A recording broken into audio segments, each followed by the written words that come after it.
Hello Sake lovers, Sandra here and welcome to Sake World series. I hope you've been enjoying my Sake video series for this month.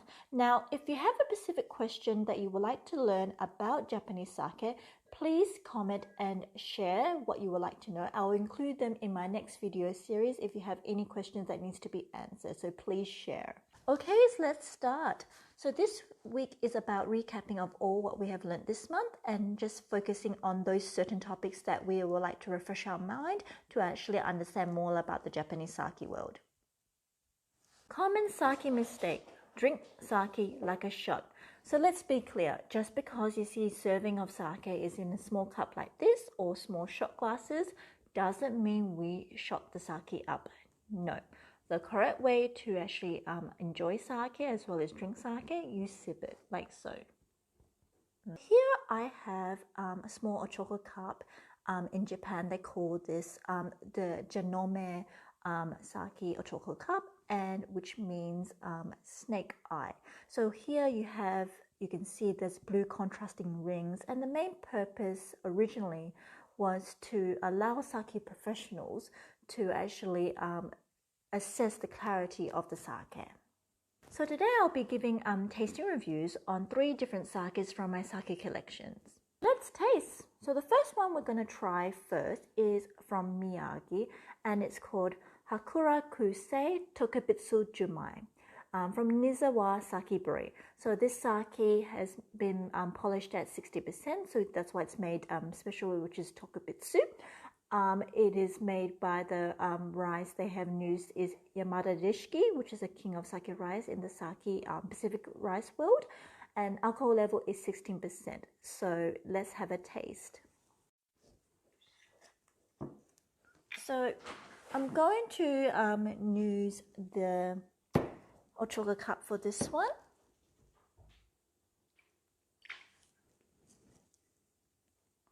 As you can see here, I have 3 different drinking vessels here that we're going to try the 3 different sakes just to see the difference. Okay.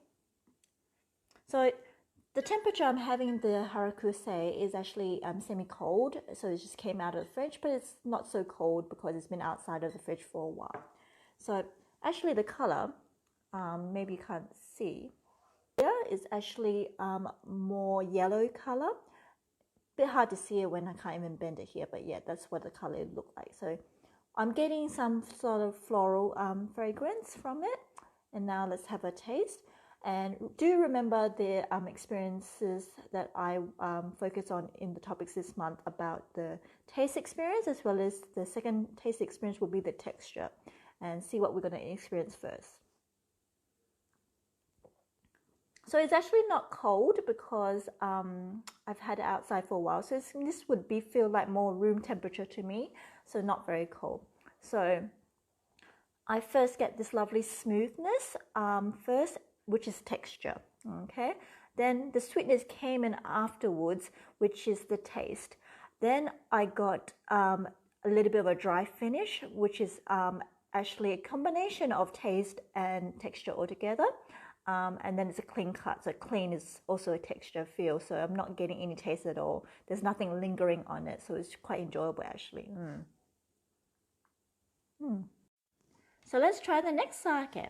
So the next sake is from Sawahime Sake Brewery, and it's called Sawahime Kimoto Junmai. So in one of my topics, we're talking about yeast starters. So Kimoto is a type of yeast starter. The other one is Yamahai, but we have Kimoto here today to try. So the polishing ratio is 60%. The alcohol level is about 15.5%, and the rice I used was Tochigi local rice. Let's have a taste. So I will be using the wine glass for this sake. I just want you to see the color of it much more clearly. Hopefully you can see it this time. This wine glass, I use it for my sake education events, which I allow my customers to experience the aroma and the taste, and of course the overall experience of how the sake comes to be. So it is a little bit more thinner than a wine glass, and the reason we wanted, and the way the wine glass is actually a little bit longer. It allows it to allow the aroma to come out with the nose easier and easier to experience the sake more. So I'm just going to pour that.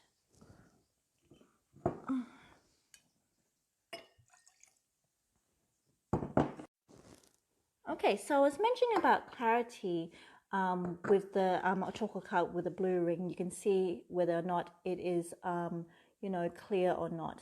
So the color that I actually was trying to show you was this color here. It was pale yellow. So you're probably thinking, oh, why is this sake pale yellow? Normally it's white. Some sakes are that, but not all sakes are. So this actually looks like a white wine. Okay, so with this wine glass, is actually easy to actually capture aroma compared to the chocolate cup, because the thickness of the material of a ceramic is a bit more thicker than a wine glass, especially this style of wine. There is another one that I will demonstrate in the next sake. You can tell the difference as well. So aroma. So how do we actually, you know, experience aroma when it comes to sake? Now, compared to wine, aroma is a little bit more delicate for sake than wine is. So we don't need to take a huge sniff to really smell the flavors and the characteristics of sake. So all you do is just swing around ever so. And because of the way of this wine glass is actually perfect for actually capturing the aroma to come through the nose. And we just do gentle sniff. So I'm actually getting a little bit of vanilla, banana, and the sweet notes as well. Everybody has different aroma experience, so doesn't mean if I smell this, you smell that. It's pretty much your own perspective of what you can capture from your aroma experience. But yeah, these are just a few flavors I've captured just for easy resemblance.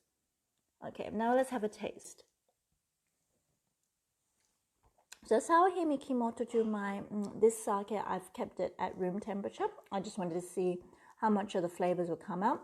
And as I was mentioning in my topics about yeast starters, they actually become much more active and much more livelier when it is at hot or even a warm temperature. And I definitely am feeling it. So that flavor was quite flavorsome, so it was hard for me to describe straight away. So just do it again.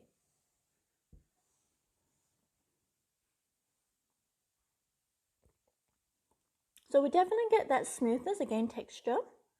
I'm getting that roundness. I'm getting more richer flavors coming through. It's actually lingering now because of the flavors of the junmai surrounding the palate. But this gives me a clean cut afterwards. I'm actually feeling very warm as well because of the yeast being active in my palate right now. So yes, very full flavored, full body, still that smooth texture, but still good tasting. I didn't feel too much of the sweetness coming through because the dryness of inside the sake was a bit more prominent than the sweetness and the acidity of the sake.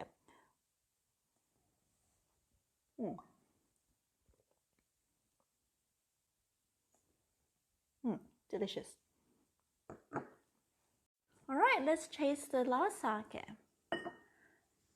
So this sake is from Urakasumi Sake Brewery, and it's called Urakasumi Junmai Sake from Miyagi Prefecture. Polishing ratio is 65%, and the rice that they use is Manu Masume. And this alcohol percentage is about 15 to 16%. Okay, let's have a taste. Okay, so I'm going to use my last glass here. I'm just going to put these away because there's no room here. So this is another style of sake glass I use for tasting.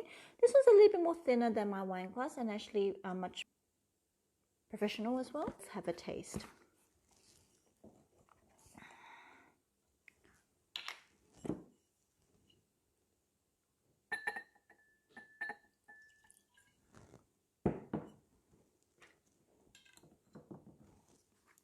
Okay, let's see how this experience with this glass comes to be. Okay. So, with aroma, so really getting something creamy in here. A bit vanilla as well. Something floral and peachy as well. So very interesting notes for this one. Just like gonna swing it around and see. Something honey as well. Yeah, very interesting aromas here. Okay, let's have a taste. So in the palate, actually came in smooth first, but now the middle, I'm getting more richness coming through. Then the dry tail comes in afterwards, making you salivate more. It's giving you that little bit of umami kick that normally you don't experience all the time, because it comes and make me salivate more. So it's very interesting with this sake. I'm going to try it again.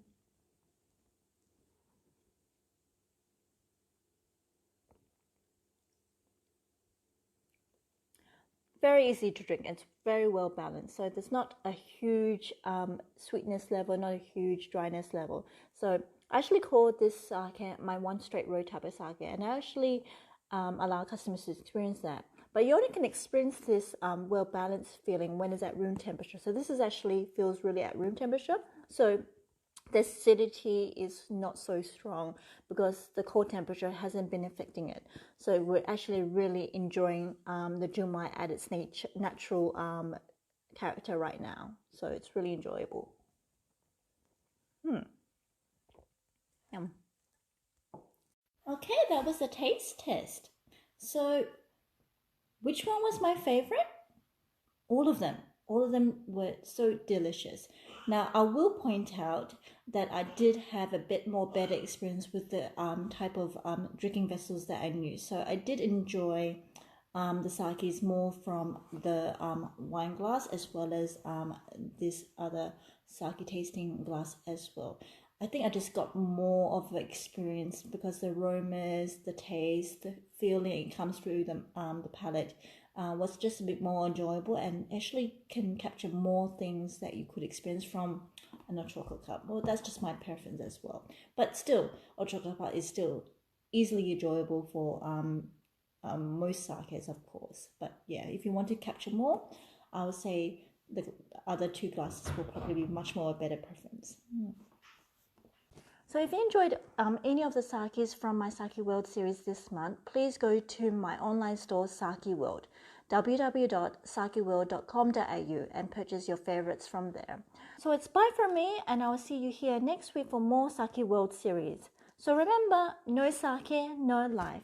Kampai! So if you would like to learn more about Japanese sake, click the subscribe button below to follow my channel and keep updated for more sake education series.